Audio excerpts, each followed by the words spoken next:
오늘 본문은 참 비극적인 사건입니다. 비극적인 사건이 비극으로 끝나지요. 어떻게 이런 일이 있을 수 있을까라고 생각되어지는 상황입니다. 근데 인간이 살아가면서 이것뿐만 아니라 이것도 비극적인 일이지만 이보다 더 심한 일들을 겪기도 합니다. 그래서 그것으로 인해 힘들어하고 아파하고 괴로워하고 또한 해결책을 찾기도 하고 해결책을 찾지 못해서 힘들어하기도 하지요. 그런데 오늘 본문을 보면서 중요한 것은 해야 할 그 무엇이 없는 사건이라는 것입니다. 34장을 보게 되면 이것이 더 큰 비극이라는 것이죠. 첫 번째로 있어야 할 그 무엇이 없는 그 첫 번째는 무엇이냐면 야곱의 딸 디나에 대한 사과입니다. 디나는 폭행당한 여자입니다. 오늘도 그렇지만 그 당시로서는 매우 심각한 일이죠. 그녀의 생명과 같은 일입니다. 그런데 여러분이 성경을 읽으셔서 아시겠지만 쭉 읽어서 보시면 그 누구도 그 디나에게 이 어려움을 당한 이 폭행을 당한 당사자인 디나에 대한 위로와 또한 사과가 없다라는 것이죠. 있습니까? 없습니다. 디나의 마음이 없습니다. 물론 하몰의 아들 세겜이 그녀를 나에게 자신과 결혼하게 해달라고 요청을 하지만요. 과연 디나가 이것을 원했을까요? 디나에게 사과를 했나요? 세겜은? 하몰은? 아버지에게 야곱에게 사과를 했을지 모르겠지만 정작 디나에 대한 언급은 없다라는 것이죠. 자기들 마음대로 결정하고 자기들 마음대로 논의하고 있는 모습입니다. 우리들 사회 가운데에도 이런 모습이 있지 않냐라는 것이죠.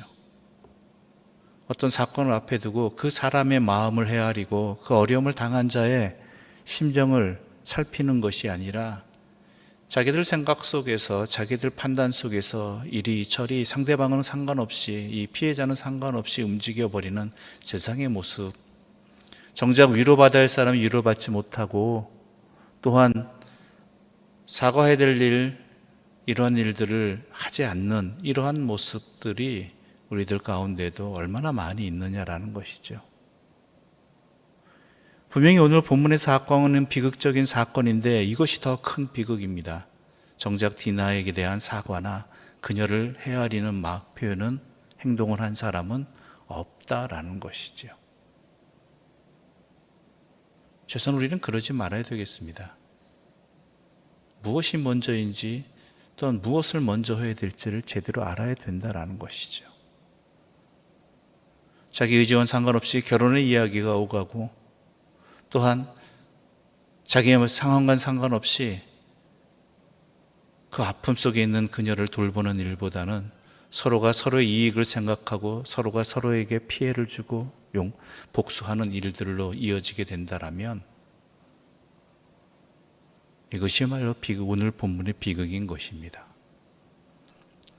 그런데 이보다 더 큰 문제가 있습니다. 물론 디나의 마음에 대한 디나의 상처에 대한 위로와 또 사과의 행동이 먼저 있어야 되겠지만 이 상황에 이르게 되었을 때 가장 해야 될 모습이 나타나지 않고 있다는 것이죠. 또 다른 모습이.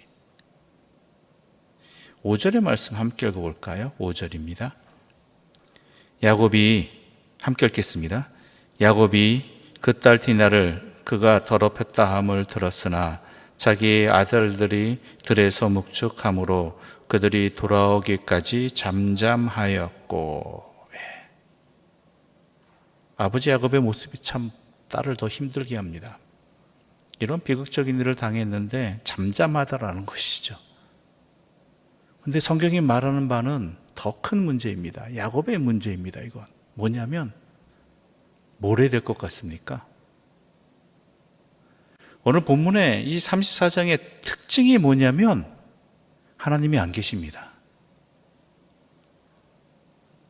여러분 34장을 쭉 읽으셨잖아요. 하나님이 안 계세요. 하나님을 찾지도 않습니다.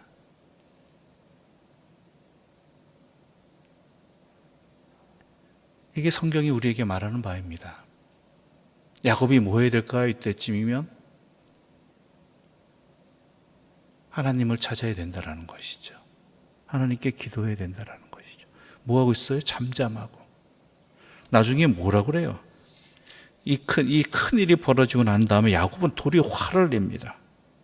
30절 말씀 함께 읽어보겠습니다. 30절입니다.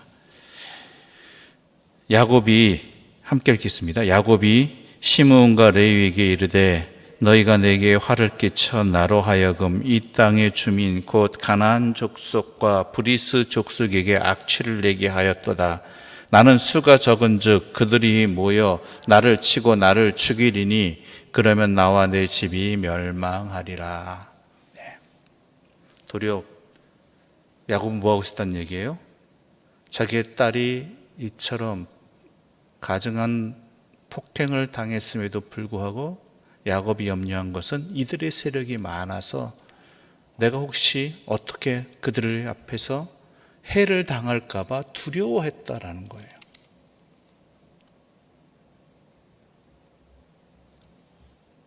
이게 야곱의 모습입니다. 하나님을 찾지 않으니까 사람이 두려운 것입니다. 물론 사람 두렵고 또한 염려해야 될 부분이지만 정작 두려워할 자들을 두려워해야 된다는 것이죠. 우리 앞장인 32장 1절과 2절의 말씀 함께 읽어볼까요? 32장 1절과 2절입니다. 함께 읽어보겠습니다. 야곱이 길을 가는데 하나님의 사자들이 그를 만난지라. 야곱이 그들을 볼 때 이르기를 이는 하나님의 군대라 하고 그 땅 이름을 마하나임이라 하였더라. 이때가 언제죠? 에서에 대해서 두려움을 가지고 에서가 그의 무리들을 이끌고 자기를 죽이러 올 수도 있는 이 상황 속에서 하나님께서 그를 찾아오셨죠. 그리고 마주한 게 뭐예요? 하나님의 강한 군대라는 것이죠. 그 다음에 담대하게 나갈 수 있는 거잖아요. 그런데 오늘 본문에서 야곱은 하나님을 찾지 않으니까 어떻게 돼요?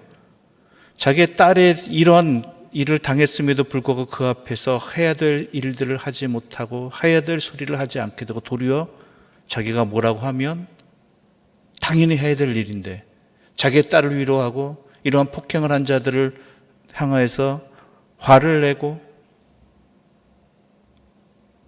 하나님께 기도하고 안 되면 이런 것이 먼저 있어야 되는데 그렇지 못하니까 이들이 사람이 많으므로 우리가 혹시 당연히 해야 될 소리를 했다가 어려움 당할까 봐 죽임 당할까 봐 도리어 화를 내는 이러한 모습으로 이어지게 된다는 것이죠.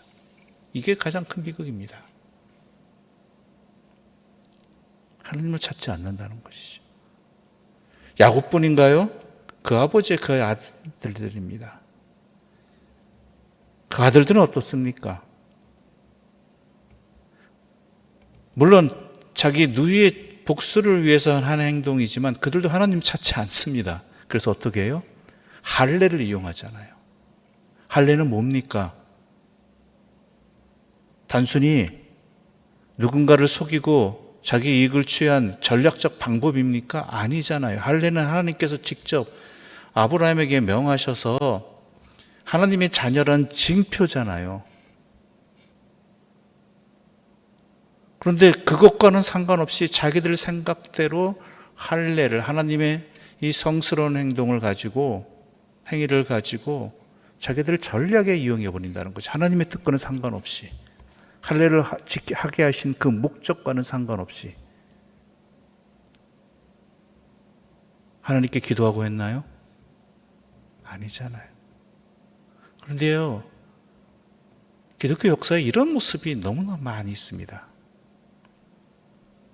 복음이라든지 예배라든지 이러한 하나님께 드려야 될 것들, 하나님의 뜻에는 하나님께서 명하신 것들을 하나님의 뜻과는 상관없이 자기의 욕망을 목적을 이루기 위한 수단으로 사용하여서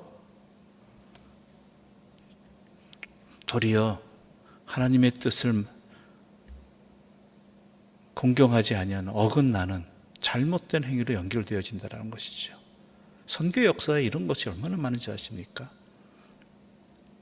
복음을 전한다고 그들을 또한 주님의 사람으로 만든다고 하는데 하나님의 뜻과는 상관없이 자기의 목적들을 이루기 위해, 욕망을 이루기 위한, 자기들이 땅을 차지하고 그들의 재산을 차지하고 약탈하기 위한 그러한 수단으로 복음을 오늘 이 형제들과 같이 할례를 이용하듯이 복음을 이용하고, 또한 교회들도, 오늘날 우리 대한민국의 교회들도 주의 복음을 위한다고 이야기하면서 선교를 한다고 하면서 주의 뜻과는 상관없이 자기들의 목적과 욕망을 이루기 위한 수단으로 사용해버리는 이런 안타까운 모습들이 굳이 노력하지 않아도 쉽게 찾을 수 있는 모습이라는 것이죠. 이 모든 원인이 어디에 있습니까? 하나님을 찾지 않았다는 것에 있습니다. 야곱이나 그 아들들이나 이 큰 사건 앞에서 잠잠하거나 두려워하거나 아니면 하나님께 여쭙지 아니하고 자기들의 생각과 판단대로 하나님의 것마저도 이용해 버리는, 자기의 욕망을 이루는 수단으로, 복수의 수단으로 이렇게 해버리고 있다는 것입니다. 하나님은 뭐라고 하실까요? 우리 깊이 생각해야 됩니다. 깊이 깨달아야 됩니다. 이 본문이 주는 이 커다란 의미를 깨닫고 우리는 또한 이러지 말아야 된다는 것이죠. 그 어떤 상황에도 먼저 주님을 찾는 자들이 지혜로운 자들입니다. 하나님이 우리의 군대이십니다. 하나님이 우리의 지혜이시고 해결책이십니다. 물론 하나님의 복음을, 하나님의 것을 가지고 활용한다 할지라도 먼저 하나님께 기도하고 뜻을 구해야 되는 것이지, 그것이 하나님의 뜻과는 상관없이 내 욕망과 목적을 이루기 위한 수단으로 되진 않았는가, 항상 주님 앞에 서 있는 자들이 되어야 된다는 것이죠. 그래야 사는 것이고, 그래야지 또한 나뿐만 아니라 나와 함께 살아가는 이들, 특히 내 자녀들이 실족하지 않게 하는 길이라는 것입니다.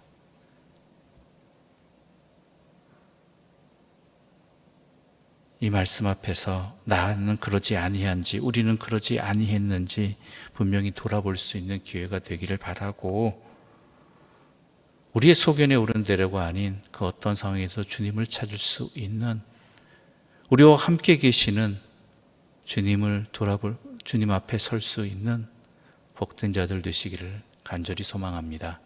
기도드리겠습니다. 하나님 아버지, 감사합니다. 우리 어리석음을 깨닫게 해주시는 주의 말씀을 우리에게 이 새벽에 들려주시니 감사합니다. 항상 주님 앞에 서게 하여 주시옵소서. 주의 뜻을 구하게 하여 주시옵소서.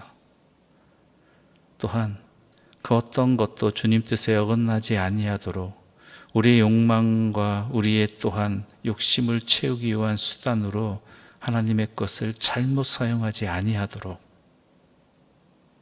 우리로 하여금 항상 주께 기도드리는 그 길을 놓치지 말게 해주시고 그렇게 행하게 하여 주시옵소서. 예수님의 이름으로 기도드립니다. 아멘. 하늘에 계신 우리 아버지의 이름을 거룩하게 하시며 아버지의 나라가 오게 하시며 아버지의 뜻이 하늘에서와 같이 땅에서도 이루어지게 하소서.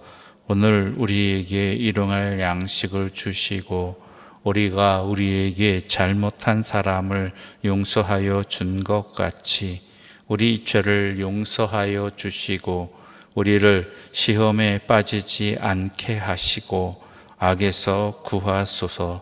나라와 권능과 영광이 영원히 아버지의 것입니다. 아멘.